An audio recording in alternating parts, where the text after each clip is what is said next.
What's up, guys? Neil over there to take a look at some of the top picks for this weekend on PrizePicks. NFL picks in particular, I'm going to be looking at here. While you're coming in, please like the video, subscribe to the channel if you haven't already, and hit that notification button so you can get alerts when our shows go live. Of course, if you haven't already signed up for our Odd Shopper Pick'em package, I would recommend doing so. It is $44.95 per month or $13.95 per week, but you can get it for 70% off if you use the link in the description of this video. We're going to be looking at the Pick'em tool today. This is the PrizePicks Parlay Builder, part of the Pick'em package. We also, if you want to play on Underdog, any of the other Pick'em sites, you can play there as well. Today, I'm just going to be looking at some PrizePicks plays, but you can find all of your Pick'em needs here using the Odd Shopper Pick'em tool. So check it out if you haven't already done so.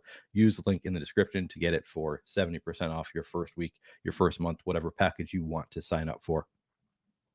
All right. Again, like I said, I'm only looking at PrizePicks for today because I looked at it. I thought that these are some really interesting picks. Top pick of the day here, Austin Ekeler, under 13.5 total rushing attempts. Ekeler averaged 12 rush attempts per game last year. The year before, he did average 12.9. So getting pretty close, but still under this 13.5 number. Also should be a high-scoring game in Miami. I don't think the Chargers are expected to run away with it. So it shouldn't necessarily be a good game script for running more than his average. I think that the under 13.5 looks pretty good for Ekeler. And of course, we have it winning 58% of the time. So like that one. Austin Hooper, this one, it's a little bit tough for me. I don't really know what the role is going to be for Austin Hooper. He averaged 26 yards per game last season. I think that he's going to be playing behind Michael Mayer, the rookie in Las Vegas, though. We have him under 17.5, that winning 55% of the time. I'm going to go with the tools on this one. I think that it's a little bit hard to predict what Austin Hooper's usage is going to look like here, but I think that the under 17.5 feels like a pretty good bet, and I think 55% feels about right there. So I'm going to keep that one in there.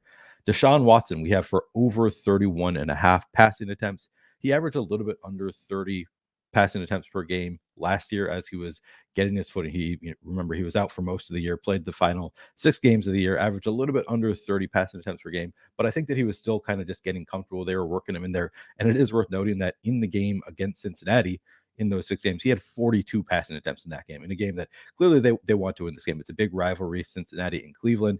They're wanting to win this game, and they're not expected to be playing from ahead. They're going to be, it is in Cleveland, should be a close game. He's probably going to be throwing it to keep up. And 2 years ago, his last season where he played the full season, he did average 34 pass attempts per game. So I like the over 31.5 for Deshaun Watson.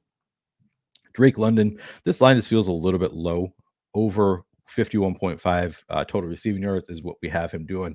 Should be a competitive game with Carolina and Atlanta. Neither defense is great. We'll see. Well, I'm hoping Atlanta's going to make a little step forward this year. Desmond Ridder maybe take a step forward. But I think 51.5 feels like a little bit of a low line for Drake London. Even if you're not expecting a ton of passing attempts, he should be the alpha there. I like the over on 51.5 receiving yards. Justin Fields, I really like this one. Over 57.5 rushing yards. He averaged over 70 rushing yards per game last year, playing against Green Bay in a game that, it's a rivalry game. I think quarterbacks tend to run a little bit more when it's a game that they really need to win. I don't know if that's going to be true for Justin Fields. I think he runs plenty regardless of situation. But I think the over 57.5 feels pretty safe against this Green Bay run defense, which is just not great. Yeah, I'm happy taking the over on 57.5 for Justin Fields. And then finally, Mike Evans, Mr. 1,000 receiving yards every year. We have the line is just 56.5 against a bad Vikings defense. I think that's a pretty easy over there for Mike Evans as well. I know he wants to get 1,000 receiving yards again. Should get off to a good start here against a weak Vikings secondary. So I think this is a pretty strong card here, just going with these 6. We do have some other plays over here that you might like. Jordan Love over 12.5 rushing yards. We have winning 55% of the time. Kirk Cousins over 35.5 passing attempts. Tua over 20.5 passing completion. That should be another competitive game where Tua is probably going to be throwing the ball a lot. A lot of good bets here that you can see on the side to add to the card. But again, if I were just making one card, I would go with these 6. Again, that's Austin Ekeler under 13.5 rushing attempts. Austin Hooper under 17.5 receiving yards. Deshaun Watson over 31.5 passing attempts.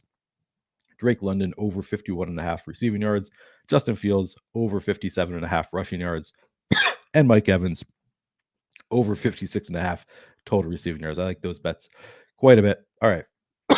Excuse me. That's going to do it for this video. Thank you very much for watching. Hit that like button if you haven't done so. Thanks. Good luck this weekend.